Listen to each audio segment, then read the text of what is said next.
Hello, Serie A fan. Remo sees red as 10-man Atalanta eventually succumb to Madrid, but spirited display gives gas hope for the second leg. Lazio get mullered by Müller-less Bayern, while Napoli fail to get past Granada in Europa. We discuss all of that and revisit the Milan derby after the dust has settled, plus previews of the weekend and all your usual nonsense on this episode of Scudetto.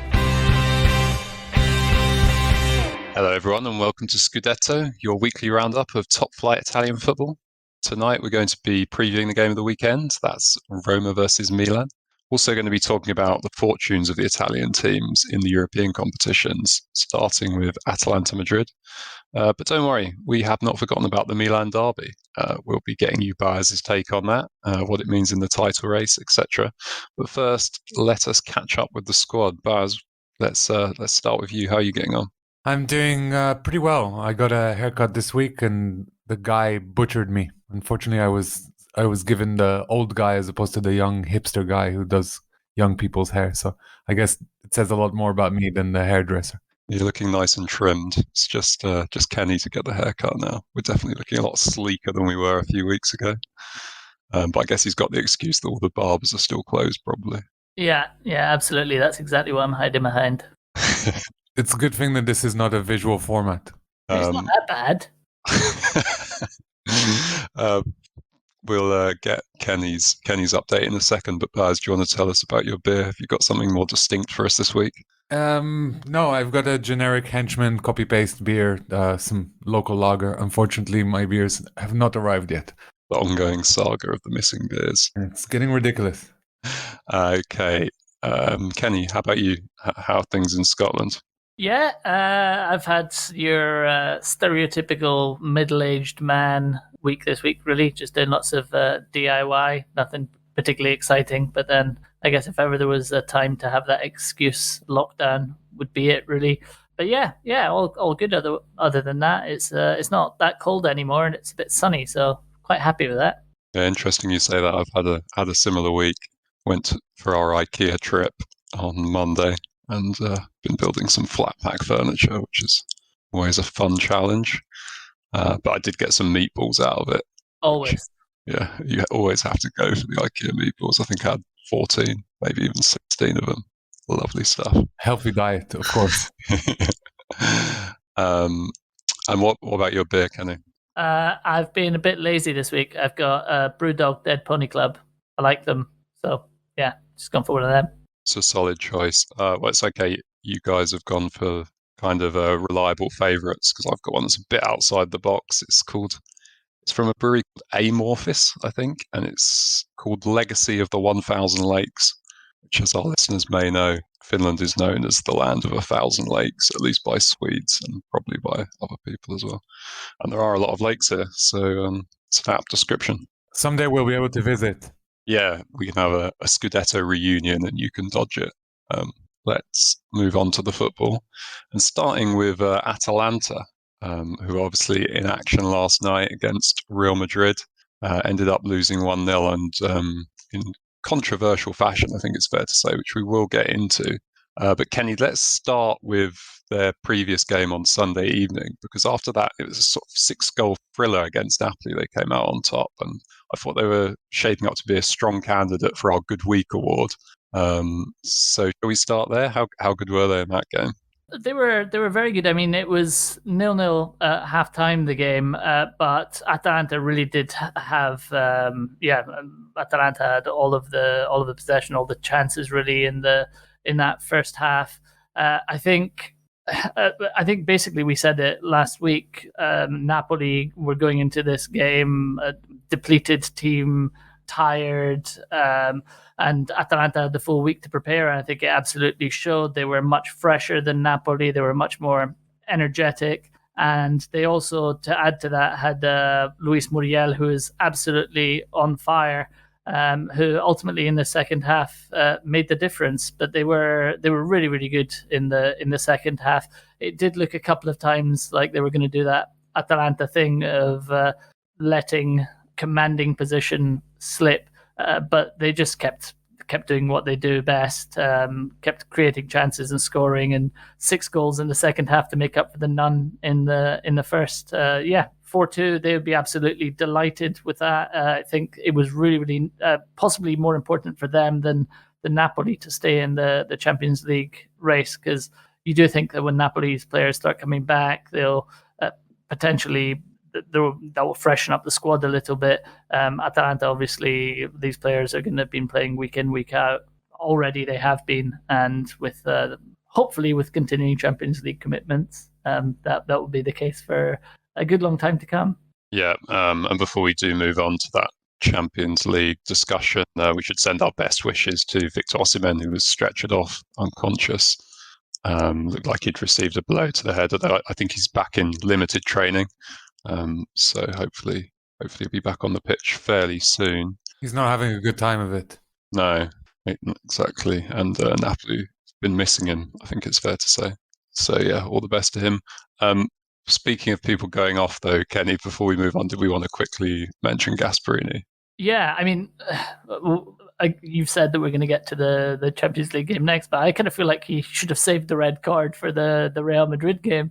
But yeah, he got very, very angry at a penalty that was, I believe it was a Piscina, if memory serves me correctly, which turned out, actually, I thought it was a penalty watching it live, but the replays clearly showed that the defender got some of the ball and the referee made the right decision. But he kept protesting to the fourth official and got sent off, after which he completely lost it and turned around and started hurling generic abuse in the direction of the match officials. And then a cameraman got in his way as well, and he got in the end of a volley of verbal abuse as well. So yeah, quite spectacular. Another sending off for Gasperini. Yeah, so he was obviously hoping to avoid the wrath of UEFA by getting his red card out of the way. At the weekend. Obviously, we watched the Atalanta game at the weekend, and I heard from our Madrid correspondent Hector, who watched Madrid struggle to win 1-0 without any recognised strikers on the pitch. We thought it looked very promising from Atalanta, and it probably could have been, really, couldn't it? If not for an early sending off that sort of changed the game. Yeah, it's been a long time since I used to get angry about football a lot when I was younger. It's been a long time since I've been this angry during or after a football match. So basically, yeah, Freuler got sent off in the 17th minute for what the referee had judged to have been a last man foul. And I think it was Vinicius who was kind of took a touch. For me, the touch was, he was already, slightly wide of the goal. His touch didn't take it towards goal. It was a textbook yellow card. And I think everyone watching at home was very, very surprised to see the referee racing over as quickly as he could and brandishing the red card. And I think we would have had a great game. I think everyone was looking forward to it. Gasperini and Zidane spoke beforehand about how much they were looking forward to a reunion after their time at Juve, where Gasperini was the Primavera coach, while Zidane was lighting up Serie A. We should have had a great game of football, but the referee ultimately robbed everyone in Europe of what would potentially have been one of the ties of the rounds. So yeah, Atalanta after that just had to sit back and defend doggedly, and they did very, very well, actually, to do so, succumbing eventually to what has to be said was a wonder strike by Mendy at the end. But yeah, a disappointing result. But I would say that I think Gasperini said in his press conference afterwards that if they're 11-man Atalanta going to Madrid, having seen what Real Madrid did, which was not really hurt Atalanta at all when Atalanta were down to 10 men, there's absolutely every chance that they can go there and get a result. Yeah, and on the refereeing sort of more in general, obviously no one likes to see an early red card, sort of ruins the spectacle. But if you are going to take an extremely harsh line on those kind of offences, you expect to see that consistently applied. And I think Atalanta fans will feel aggrieved that Casemiro was not sent off for his dive in the second half. Yeah, absolutely. So it does also have to be said that there are quite a few Real players who put in challenges that on most days would have been worthy of yellow cards, but got away with it. Casemiro was actually one who didn't. He had actually already been booked. He actually got a little bit of a nudge in the back, but kept running and then decided he wasn't getting to the ball and threw himself down. The referee did that thing where he kind of stopped play, dashed over to the player to give him a yellow card. It would appear to people viewing, realized that it was someone who had already been booked and decided to give him a stern telling off instead. So basically acknowledging, look, I should be giving you a second yellow card here, but I'm not going to. Quite astonishing when you consider how hard line the decision on Freuler was, to then just let something like that slip. I think Gasperini and all the Italian media as well, when you see Capello's comments after the game, when you look at the front page of the Gazzetta dello Sport today, it seems like all of Italy is enraged, let's say, about this decision. And I think quite justifiably, I feel like Real Madrid have massively been let off the hook, and Atalanta harshly punished. And perhaps the most encompassing comment about the game was the guy who was doing the commentary on the match in Italy said at halftime, when the halftime whistle went, he said that's about the only whistle he got right in this whole half. And we were laughing about Gasperini's comments, weren't we, Boaz, where he kind of said, I won't say anything because otherwise UEFA will give me a ban, and then went on to complain about. He seemed to kind of wind himself up. Initially, he said, as you said, he said he was going to keep it quiet, and then gradually he was like, that was outrageous. What's going on with these refs? What's the point of having VAR? These people have never played football in their lives. Why would they know how to ref? Harsh. Yeah, he said if they can't tell the difference between a foul and or a intentional foul and a challenge, then they should go and do a different job. Yeah, well, at least like you say, it's game on for the second leg, which is probably more than we can say for the Lazio Bayern game. Ended up 4-1 to Bayern, giving Lazio a mountain to climb in the second leg. Before we discuss that, we should just give a shout out, I think, to Luis Alberto, his performance in their 1-0 win against Sampdoria at the weekend. Yeah, he scored a worldie. Scored a worldie and also had an absolutely glorious through ball, which I think it was Immobile missed. But that sort of pass is the epitome of the number 10 for me. And I'm actually struggling to think of a player at the moment in Europe who epitomizes what we grew up watching, the number 10, as Luis Alberto is such a glorious footballer to watch. We've said it before on the pod, but we should mention that it's a travesty that Spain haven't looked at him in recent matches. Yeah, which makes it all the more disappointing, really. I suppose we sort of expected Bayern to blow them away, and they did. But on the evidence of the actual performance, do you think Lazio could feel a bit hard done by, Kenny? Hard done by, no. I mean, they were absolutely destroyed by Bayern. I feel like they also had an absolute stonewall penalty, Boateng on Milinkovic-Savic, when the score was 1-0, and Lazio were actually going through a decent spell, probably the only decent spell they had in the first half, which the spell lasted all of about 10-15 minutes until Bayern got the second. Bayern were just better in every department. They looked hungrier, they were much more clinical. It could arguably have been worse. Lazio did improve a little bit in the second half, but I mean the damage had been done by then. In particular, one thing that I think is probably you wouldn't think by looking at the score, but had it not been for 3 individual errors from Lazio, from each of their 3 centre backs, the score might have actually been much better. I mean, it was a hat trick. First, Musacchio with a suicidal back pass. Then it was Patrick, who somehow managed to run into Lucas Leiva. And then there was obviously that comical own goal from Acerbi as well, who decided to watch the man and try a no-look clearance. Yeah, obviously a few mistakes there. I mean, we're obviously not a Bundesliga podcast, but I think our sister podcast, what would it be called?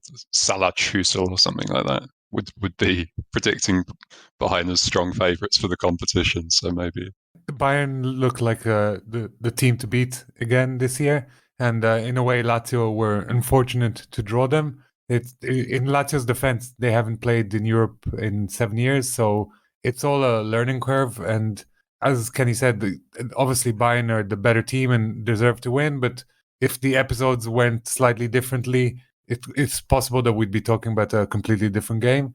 As things stand, this tie is all but done. Yeah, interesting. I think Simone Inzaghi was quite disappointed. He said that they were up for the game beforehand, and instead, when it started, they froze, and it seemed like he had all but thrown in the towel. Really, I don't think Simone Inzaghi believes that they can go through, and probably epitomized by 2 substitutions that he made towards the end when he took Luis Alberto Milinkovic-Savic off with 10 minutes to play, and you think, well, if Lazio could somehow sneak another goal, the tie is very, very difficult, but it's not over. But no, he seemed to have thrown in the towel. Leiva was much more brutal afterwards. He basically just said, yeah, didn't show up. When that's the worst game that we've played all season. When you do that against the World Champions, that's what happens. So yeah, very, very disappointing night for Lazio. Lazio are essentially a Fiat car with a Ferrari motor. The front line and the midfield is world class, one of the best in Italy for sure. But then you look at that back line and it's very average at best, and they paid for it this time. Yeah, not giving them much chance of a comeback there. Just before we move on from that, so we should just make a brief point on the COVID test controversy, which I think we discussed on this podcast in the past. Lotito is going to be heard by the National Federal Tribunal on March 16th. Anything else to add on that, Boaz? It'd just be interesting to hear how he defends himself. Indeed. So more on that as we have it. Okay, Boaz, we've avoided talking about it for almost 20 minutes. I think it's time to visit the Milan derby. What's that? Yeah, there was a game on Sunday. The Italian Cup one, yeah, a while back. Lukaku, Ibrahimovic fight. Yeah, we went over it, didn't we? No more fireworks off the pitch, but some on it for sure. Exactly. Let's get serious for a second. The team with the highest paid manager and the highest paid squad beat the team with one of the youngest squads in Europe. Ultimately, Inter deserved to win and probably deserved to take the title, as we've been saying from the very start of the season. In fact, it's kind of surprising that it's taken them this long to be on top. Conte got his tactics just right. He left the initiative to Milan. Milan actually had 61% of possession, which is very high, but didn't really do much with that possession beyond a spell at the end of the first half and a short spell at the beginning of the second half. Kudos goes to Conte's midfield. Perisic, Barella, and our boy Eriksen all had 90% pass completion rates. I guess that was best shown in the second goal, which saw Inter pass it out from the back through the defense over to Hakimi, who then got the ball into the middle. And there's a gorgeous Eriksen pass for Perisic. He kind of holds the ball for an extra half second or something, which kind of throws the whole Milan defense into disarray. Other than that, a big talking point is probably Lukaku coming up on top of Ibrahimovic again. His performance was phenomenal. He set up Lautaro's first goal, and he scored what was a phenomenal solo goal. Having said that, I personally felt that the whole Milan team, and especially the defense, just didn't show up on the day. A cutting stat I was telling you guys before we started recording was that the first foul on Lukaku was in the 70th minute, and it was kind of out of frustration. Up until then, he'd never been fouled, and I'm not saying go out and break this guy's leg, but if a player goes by you pull his shirt, you foul him, you do something to stop him. It just looked like Milan side was very timid, and it looked like some key performers like Kessie, Kalyanoglu, and even Kjaer are starting to run on empty this season. Let's not forget Milan played an extra 6 games in the Europa League at the beginning of the season, and I guess the extra games, this kind of super tight season is catching up with them. As I said, Milan really lacked bite. Yeah, interesting to hear you analyze it like that, Baz, because we were obviously all watching it together. I thought Milan were a bit unlucky not to score, at least. Maybe Inter probably, it was fair they won, but I thought the real difference was Lukaku. I don't know, what did you make of it, Kenny?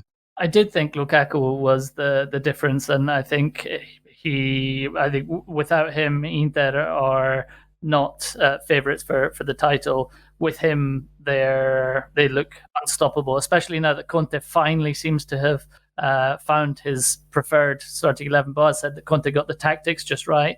He also got the starting 11 just right. That is Inter's strongest starting 11. The other thing that I just wanted to mention was how well Handanovic played. That game would have been 1-1 had it not been for two wonderful saves against Zlatan efforts in the space of about a minute. He's come through a very rough patch. He seems to have these periods where he's irresistible and these periods where he makes a lot of mistakes. He had been going through one of the latter, but that game could have, cliche goes, goals change games. That game could have gone very, very differently had it not been for those two stops on Zlatan. Absolutely. Obviously, with Inter taking the points here, how big do we think this is in the context of the title race? Obviously, they go 4 points clear. And it kind of makes the Roma game on Sunday a must-win for Milan if they want to stay in contention, doesn't it? Definitely, it's 4 points on the table, but it's technically 5 points because Inter have a better goal difference in the head-to-head clashes. Something that needs to be said is that, for me, Milan didn't lose the top of the table in this game because, as we said, they won the first leg of the derby. They lost the top of the table by drawing home games with the likes of Parma, Genoa. Like, points were dropped against smaller opposition, which is kind of a staple of Milan in the recent years. But if you had told any Milan fan at the beginning of the season that the club would have led the table for so long, they'd probably be surprised. And the target remains top 4. And that in itself is quite a big ask if you consider Atalanta are just a few points behind. Roma, who, as you just said, there's Milan are traveling to the Olimpico this week. So a very tasty season, and Milan now need to get their heads up and concentrate on back to basics because there's still a lot of games to go, and it would be a shame to throw away an amazing year, not to see an amazing season, an amazing year with a couple of months of poor performances. And the final point is that in the whole of 2020, Milan lost 3 games, I believe, and in 2021 thus far they've lost 5 games. Yeah, I would also say that it's a very brave person who makes a prediction we've been saying all along how much of a roller coaster it is. And having just said how important Lukaku is to them, Inter are one COVID test or one injury away from going through a difficult patch themselves, So there's a lot of football still to be played. We've still got 15 games or so left. So yes, Inter are definitely they've been favourites all along, really, but they're now looking like stronger favourites. But let's not count Juve out either, because there have been periods where we've said Juve finally look like they've got it together, and all it takes is Inter to go through and not even that big a bad patch, just like a few games of a blip, and Juve could be breathing right down their necks. Not to mention Milan, if Milan can find their form again.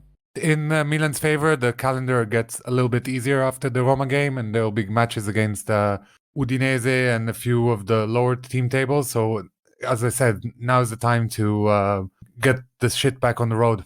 Yeah, so that game is on Sunday evening, another big Sunday in Serie A. And actually both teams are in action at the moment, or they're both just finished, both qualified eventually for the next round of the Europa League. Milan making slightly difficult work of it, drawing 1-1 with 10-man Red Star at home. From what I saw, it wasn't pretty. Yeah, whereas Roma 3-1 winners against Braga, 5-1 on aggregate. Napoli unfortunately did not qualify for the next round of the Europa League. 2-1 winners tonight at home against Granada, but that's a 2-3 loss on aggregate.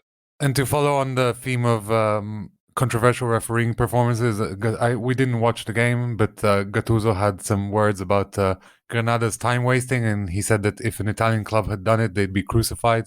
but because it was Granada, they were getting away with 3 to 5 minutes per foul. Before we move on, also maybe we should just mention on Inter that their owners Suning at trading of the stocks has been suspended on the Shenzhen Stock Exchange, as there continue to be talks about change of ownership. And I think it recently came out in a report that they described Inter as business as irrelevant, didn't it, Boaz? Yeah, there was a big outrage in Italy about this quote that described Inter as irrelevant. The actual quote was a little bit less direct. They said that they were going to disinvest from anything that was irrelevant to their retail business. But still, that doesn't bode well for Inter, who are a club with a huge salary bill and kind of dependent on Suning and their cash. And in other news, Di Francesco, despite being given a contract extension, won't be eating. What's the summer equivalent of panettone? It's like a tiramisu. Yeah, panna cotta, something summery. He's not going to have his panna cotta. You must be happy about that. I've been, even when we were doing our pilot episodes in the summer that no one heard, I was banging on about how I didn't understand how Di Francesco keeps falling upwards. Apparently he's a really nice guy and a lot of people really respect him, but the results at Sampdoria and now at Cagliari have been abysmal, and it's a surprise that it's taken this long to get rid of him, in my mind. Yeah, and that's another big game this weekend for Cagliari, away to Crotone in the relegation fight. So we'll see how they get on. Torino, of course, who are 5 points ahead of them in 17th, have Sassuolo at home. And finally, in this section, we should mention that Fiorentina won a game. Castrovilla came on, scored and assisted. He was good, wasn't he, Kenny? Yeah, I mean, he turned this game on its head. Fiorentina were, you don't need to take my word for it, just look at any of the sort of main Fiorentina fan accounts on Twitter, people saying this is the worst that I've seen Fiorentina play in a long time, and that's saying something. Very, very lucky to go in at the break with scores level. Castrovilli came on just at the end of the second half, and yeah, worked his magic, got an assist for Vlahovic, also got on the score sheet himself. And mentioning Vlahovic, I was at pains to point out numerous times throughout the season that they were making all of these signings, but they still hadn't signed a forward. Well, it appears that Vlahovic is actually coming good. I think he scored 5 goals and got an assist since the turn of the year. So he seems to be growing in confidence, and maybe he's the striker that they've been crying out for. Good news. And Fiorentina certainly look like they're going to be safe this season. Just before we move on to good week, bad week, we should mention that Italy women have qualified for the Euros by beating Israel 12-0. Boaz, you're across this one, were you? And on paper, at least, these are two teams I should know a lot about, but I wasn't aware this game was happening, unfortunately. But Italy needed a 2-0 win to qualify for the Euros in England. What they did get was a 12-0 win, so a pretty convincing victory. And we'll see them next year at the Euro in Group B. Looking forward to that. Okay, let's take a poll on Good Week, Bad Week. We've got some nominations for Good Week. Inter is down here. What do we think? Any other nominations that we could consider alongside Inter? I know it pains us to give it to Conte. What have Inter done this week?